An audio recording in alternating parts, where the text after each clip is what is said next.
Welcome back.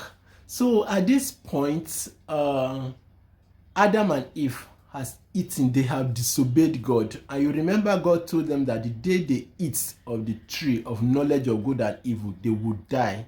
So of course, the process of death started. Cells started degenerating, or skin started changing, leaves started dying, animals in the garden started being violent, right? So sin has entered the world. Man has disobeyed God, and the wages of sin is death. The reward for sin is death. But Jesus Christ did not want man to die forever. God does not want man to die forever. So he diverts a plan. Actually, before he created the world, he has set a plan aside that if man disobey, will go by this plan and he will be saved. So, and that plan is the only way to save humanity is that God himself will come and die in place of man.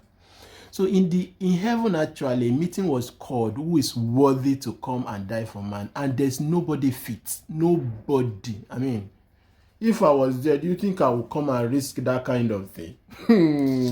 I could imagine how none of the angels is bold enough to come and say, I'll go to earth, this terrible earth, and try to want to die for man. Ha! Because there was no being who want to come and die for us. God himself decided that, okay, I will go, and I will go in form of man.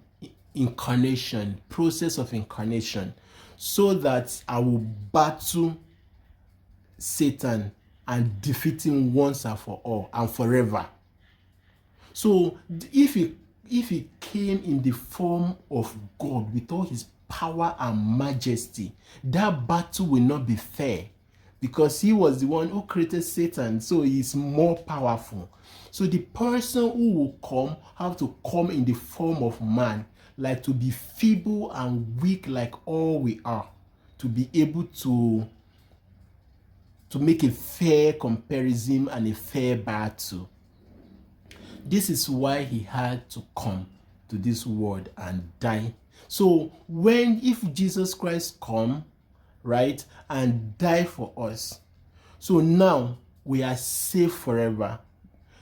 Any man who commits sin can tell Jesus Christ, I know you died for me. I acknowledge that I have sinned now. Please forgive my sin and let your death cover me, or replace the death that I should have died. Something like that.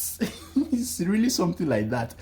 So now, like, if I have sinned, I go on my knee, talk to Jesus Christ that I have sinned. Please pardon me, oh. You died for me, oh. Let that your death be enough for me to cover me, so that I don't die, oh. I don't die eternally, oh. Even if I die now, I will rise up again in the morning and you take me to heaven. So that is really the concept of it. I mean, I'm not going to nitty-gritty of it, but if there's a pastor that's watching this, or somebody who has more knowledge, you can emphasize in the comment section below. But that is what his death is all about. So now, so he actually came, and his coming was planned from the foundation of the world, before the world was created. So in Genesis, when man sinned, God told man, Adam, then, that do not worry, somebody will come and he will redeem you from this death that you have put yourself. So all throughout the book of, or throughout the Old Testament, you see people making sacrifices when they sin, killing lamb, killing goats, all of those festivities, they were a pointer, like a shadow of something to come.